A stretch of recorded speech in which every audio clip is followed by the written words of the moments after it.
Rachel Martinez walked into Anderson Gun Store wearing a simple summer dress and sandals, looking like a college student taking her first self-defense class. The three men behind the counter started laughing before she even spoke. "Let me guess, sweetheart," the store owner chuckled. "You want something pink and easy to handle."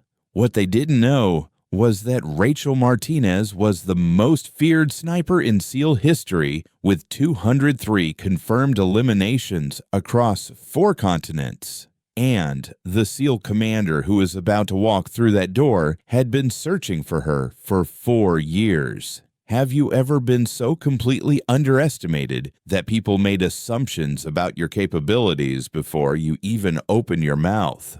Sometimes the most dangerous person in the room is the one everyone dismisses as harmless.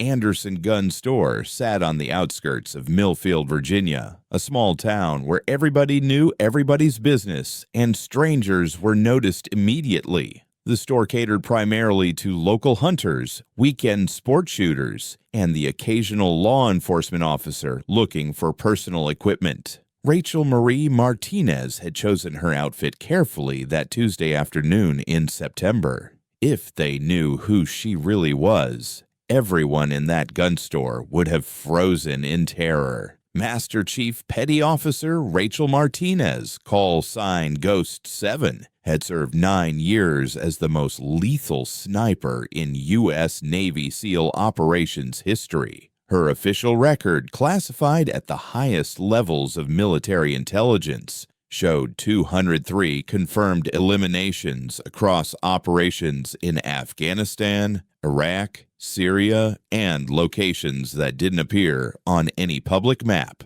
2 years ago, everything had changed. During a classified operation in Eastern Europe, Rachel's team had been betrayed by intelligence leaks that resulted in an ambush that killed 4 SEAL operatives. Rather than risk further compromise of SEAL operations, Rachel had been offered a choice: continue active duty knowing every mission could be a trap, or accept an honorable discharge and disappear into civilian life under a new identity. She had chosen to disappear. For 2 years, Master Chief Rachel Martinez had been officially dead, killed during a classified operation that never made it into public records. Only 3 people in the entire military knew that she'd actually been relocated to Millfield with a complete civilian identity as an elementary school art teacher. It was the most boring, safe, normal life she'd ever lived, and she was slowly going insane from the lack of purpose. That's why she decided to buy a hunting rifle. Not for actual hunting, but because she needed to feel the weight of a precision weapon in her hands again.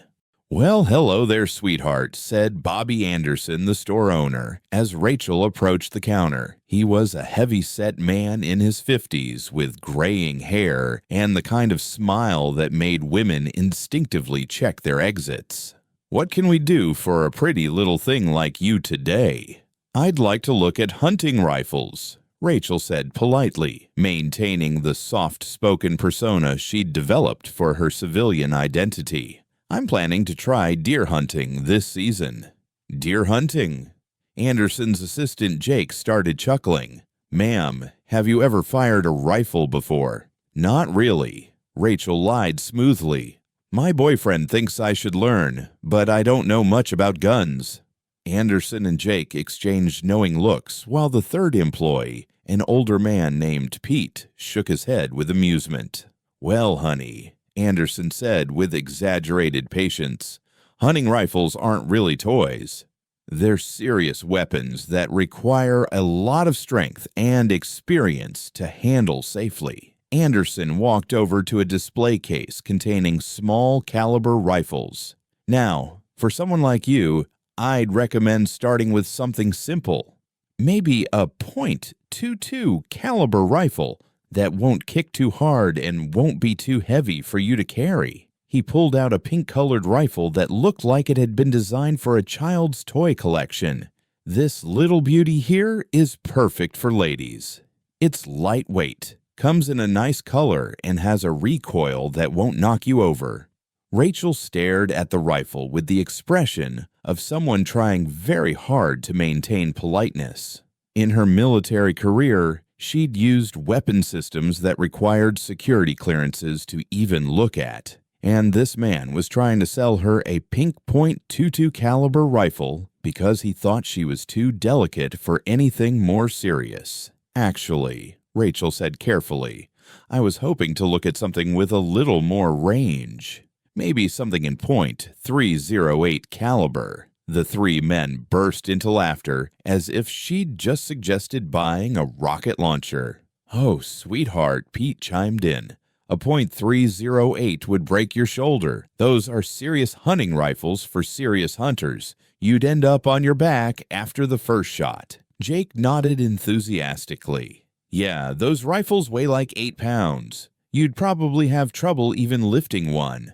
Rachel nodded as if she was absorbing this valuable advice while internally calculating how many different ways she could disable all three men using nothing but the items currently on the counter. Could I at least look at one of the .308 rifles? She asked. Just to see what they're like. Anderson sighed with the patience of someone dealing with a persistent child. Sure, honey, but don't say I didn't warn you. He walked over to a locked display case and removed a Remington 700 in .308 caliber, a rifle that Rachel recognized as essentially identical to the weapon system she'd used for her record-setting long-range elimination in Afghanistan. Here you go, Anderson said, placing the rifle on the counter with exaggerated care. This baby weighs about 8.5 pounds and has enough power to drop a bull elk at 300 yards. Feel free to hold it, but be careful. It's a lot heavier than it looks. Rachel reached for the rifle with the tentative movements of someone who'd never handled a serious weapon. The moment her hands touched the stock and barrel, muscle memory from thousands of hours of training took over. Her grip automatically adjusted to the optimal position for stability and control. Her stance shifted imperceptibly to accommodate the weapon's weight distribution. Her breathing pattern changed to the slow, controlled rhythm that snipers used for precision shooting. For about 2 seconds, she was Master Chief Rachel Martinez again. Then she caught herself and resumed the awkward handling that Anderson expected. Oh my, she said, pretending to struggle with the rifle's weight. It really is heavy, and this scope looks so complicated. That's a loopholed 3 to 9 times scope, Jake explained condescendingly. The numbers control a magnification, but honestly, you'd never need more than 3 times magnification for the kind of hunting a beginner should be doing. Rachel nodded as if this was fascinating new information while thinking about the 25 times magnification scope she'd used for her longest range elimination. The important thing to remember, Pete added, is that real hunting requires a lot more than just pointing and shooting. You need to understand ballistics, wind compensation, range estimation, technical stuff that takes years to learn. Years, Anderson agreed, and that's if you have natural talent, which, no offense, most ladies just don't have for long-range shooting. Rachel was about to respond when the bell above the store's front door chimed. She glanced toward the entrance and saw a man in civilian clothes who immediately triggered every threat assessment protocol she'd learned in special operations. The newcomer was approximately 35 years old, 6 feet tall, with a kind of physical conditioning that suggested serious military training. His casual clothes couldn't hide the tactical awareness in his movements, or the way his eyes automatically scanned the store for potential threats. More importantly, he was staring directly at Rachel with an expression of complete disbelief. Commander James Mitchell had spent 3 years searching for Ghost 7. Not officially, of course. According to every military database, Master Chief Rachel Martinez was dead, killed during a classified operation. But Mitchell had been there during the ambush in Eastern Europe. He'd seen the aftermath of the betrayed mission, and he'd never believed that Rachel Martinez was actually dead. As the commanding officer of SEAL Team 7, Mitchell had worked with Ghost 7 on 4 different operations. He had witnessed her capabilities firsthand and understood that she was possibly the most valuable tactical asset in the entire U.S. military. For 3 years, Mitchell had used his security clearance and intelligence contacts to search for any trace of Rachel Martinez. The search had become an obsession that had cost him 2 relationships and nearly derailed his military career. But he'd never been able to accept that the most effective sniper in SEAL history was simply gone. Now he was staring at her across a small-town gun store wearing a sundress and pretending to be a civilian who didn't know how to hold a rifle. "Excuse me," Mitchell said quietly, addressing Anderson while keeping his eyes on Rachel. "I noticed the lady is looking at hunting rifles." Anderson smiled, apparently relieved to have a male customer who would understand the situation. "Yeah, trying to talk her out of buying something that'll knock her flat on her back. Ladies always want the big rifles until they actually have to shoot them." Mitchell's expression didn't change, but Rachel noticed the slight tightening around his eyes that indicated controlled anger. "Is that right?" Mitchell said carefully. "What kind of rifle is she interested in?" "She was asking about .308 caliber," Jake chimed in. "Can you believe it? I told her she should stick with a .22 until she learns the basics." Mitchell looked directly at Rachel, and she saw recognition burning in his eyes. He knew exactly who she was, and he was giving her the opportunity to maintain her cover or reveal herself. "Ma'am," Mitchell said with careful respect, "have you had any experience with long-range shooting?" This was the moment that would determine whether 2 years of careful cover would continue or end forever. Rachel could maintain her role as the confused civilian, or she could trust that Mitchell's presence meant something had changed. She made her decision. "Some," Rachel said quietly, and her voice carried a different quality than the soft-spoken art teacher persona she'd been maintaining. Mitchell nodded slowly. "What's the longest shot you've ever made?" The 3 store employees were watching this exchange with growing confusion.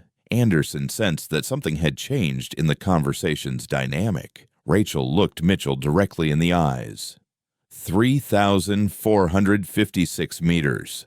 The silence that followed lasted exactly 9 seconds.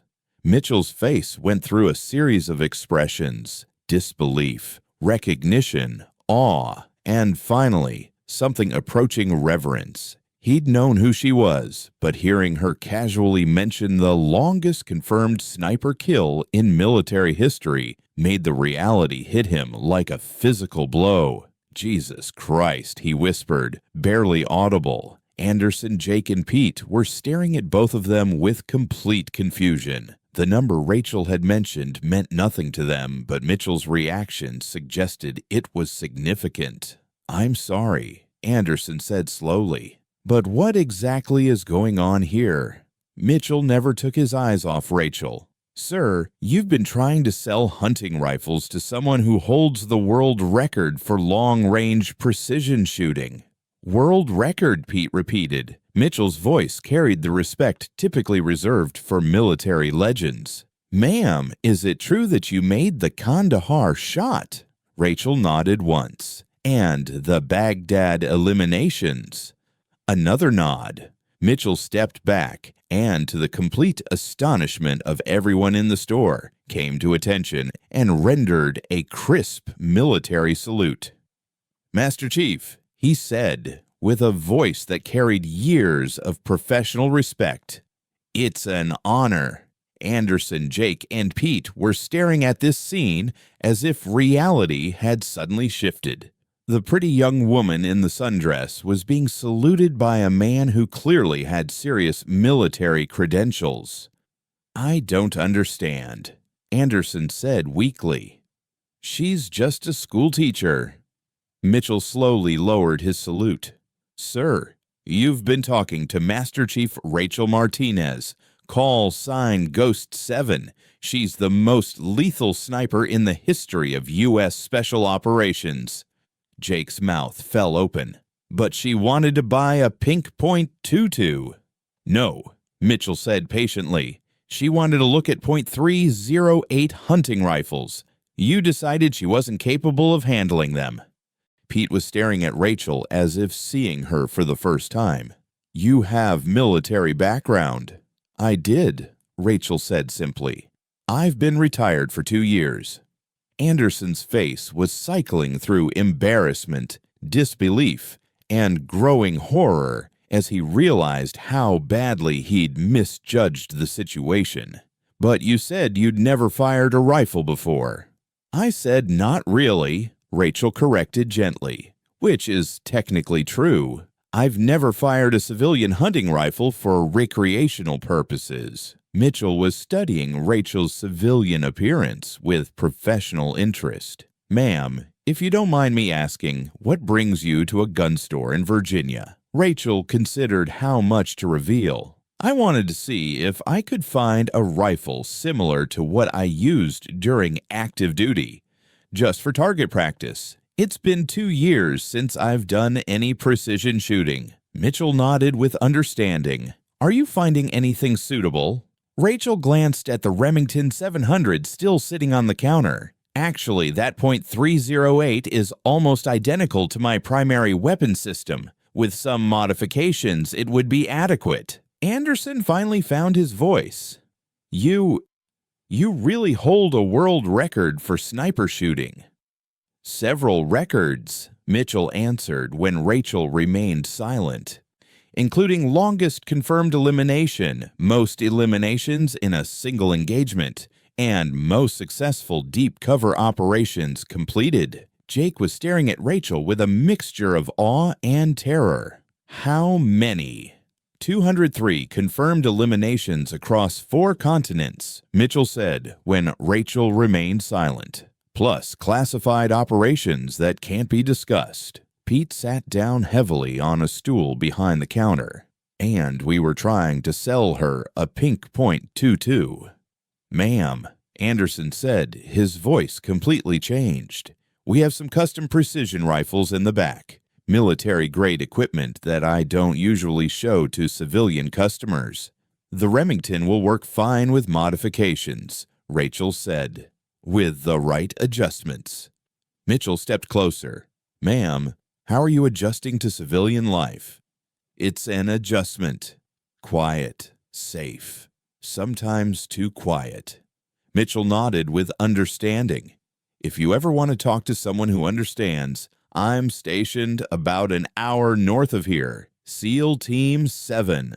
I know who you are, Commander Mitchell, Rachel said with a slight smile. Your reputation precedes you. You know my work? Operation Neptune's Fury, Syria. Very clean. And the Tripoli extraction, textbook performance. Mitchell's expression shifted to professional pride. Thank you, ma'am. That means a lot coming from you. Hours later, as Rachel left the store with her modified rifle, Anderson called out to her, Ma'am, this encounter has forever changed how this store operates. We won't judge people by their appearance anymore. Rachel smiled. That's probably wise. You never know who might walk through your door. Anderson had a new sign made for the store. We serve all customers with respect, regardless of appearance or background. You never know who might be a hero, and in the small town of Millfield, nobody ever underestimated someone in a sundress again, because sometimes the most dangerous person is the one who looks the most harmless.